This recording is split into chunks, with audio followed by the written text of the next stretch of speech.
you that subject, didn't teach you that topic well, or is responsible one way or another, right? I would like you to first put the blame on yourself, for failing. I don't like the idea of students putting the blame on the teacher for failing. Oh, it's the teacher. Oh, the exam was too hard. Oh, they did not give us this in school. No. The reason why I prefer you blame yourself, whether you're a student or whether you're an adult, the reason why I prefer that is by blaming yourself, you create an avenue where you can develop, where you can overcome that failure. A good example is this. If I wrote an exam, let's say I wrote some international exam, right, and I failed, right? If I say, oh, I failed because the exam was too hard and it was too harsh, right? That does not solve, that statement does not get me anywhere. If the exam is too hard, then there's nowhere to go from there. I'm not going to call them and tell them make the exam difficult. So make the exam easy. I can't do that, right? So that kind of locks me in. But if I accept, that the exam, if I accept that the exam was easy, so if I accept, right, that I'm the one that is responsible for the failure, if I accept that, that I'm the one responsible for the failure, right, what you now get to see is that I will go an extra mile to make sure I pass the exam. You feel me? I will go an extra mile to make sure I pass the exam. And that's simply because I know I'm the one. I put the blame on myself. When you put the blame on somebody else or something else, you will not go the extra mile to make sure you're successful at that thing. Especially when you fail, If you blame somebody else, then that's it. That's how far as it goes.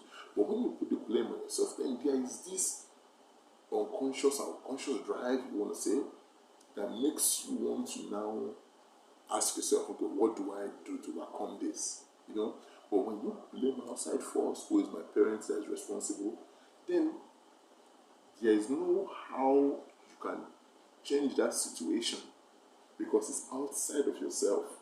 But when you blame yourself, then you have a way of changing the situation so that it can favor you. Let me be clear about this again. When you fail, right, I prefer you put the blame on yourself. Even though you may have a reason to put it on somebody else, I prefer you put it on yourself. The reason why is by putting it on yourself, you create an atmosphere whereby you can now affect that task and make it successful. Because if I say I'm the one that's responsible, then all I have to do is put in more work so I can succeed. But if I say that who is my teacher that is responsible, then I don't have to put in any work, then I can accept that I'll keep failing because it's not my fault. But when I say it's my fault, then it's not my responsibility to rise and now handle the task. You see, so that's why I prefer you blame yourself. Even though other people may have a role to play in it, but I prefer you blame yourself, because it's going to be beneficial to you. So another thing again, the fifth step you have to ask yourself is, what did I learn from this failure? If you watch football games, and I know I'm using football as an example a lot, but if you watch football games, after they play football and maybe they lose, there's always this session whereby they analyze what happened, what went wrong, how did they fail, who made mistakes. Is it that the selection, there was a problem with the selection, or they made the wrong selection, or maybe their game plan didn't work as planned, or maybe there was some weakness in their game that everybody noticed, that the opponents noticed. They analyze the reason why they failed. And that is very, very important. It's not just, oh, I failed and that's it. No, you have failed, but why did you fail? Did you fail because there were some things you didn't take into consideration, or there was some mistakes or something that maybe you neglected, some topic that you didn't read about that came out in the exam? So you have to know why you failed. You have to get in there, forget about the emotions, forget about the embarrassment you feel.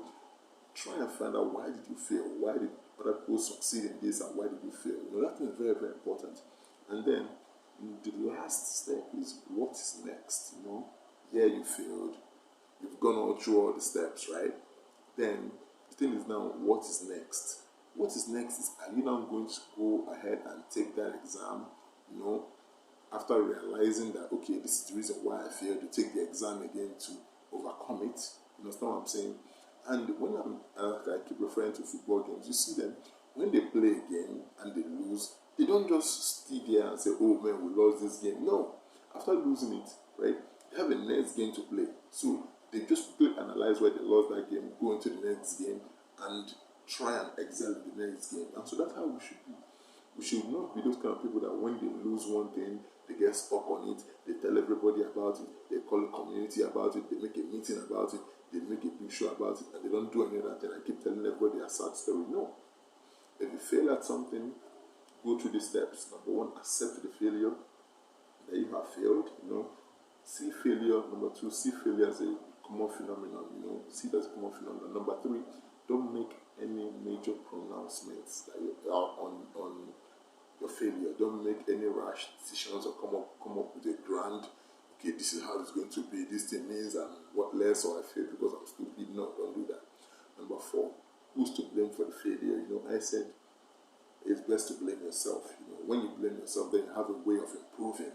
But if you blame other people, then it's just other people and you don't have any way of improving them. It's outside your control. Then number five, what do you learn from the failure? What are the lessons you learned? And number six is, what is your next course of action? The next course of action is to engage in that task again, because now, since you analyze and know why you fail, you can engage in it again, and then by engaging in it, chances are you succeed. Chances are you succeed because you know why you failed. So that is what I have for this session. On how to deal with failure. How to handle it. And it's the Dark Prophet, and I hope you enjoy this, and I hope young people can listen to this video. And it can help them in their academic pursuit, and adults can listen to it too, because it can help them in their challenges in life. So share this, tweet about it, and I stay the Dark Prophet. Have a nice one. Have a great day. Bye.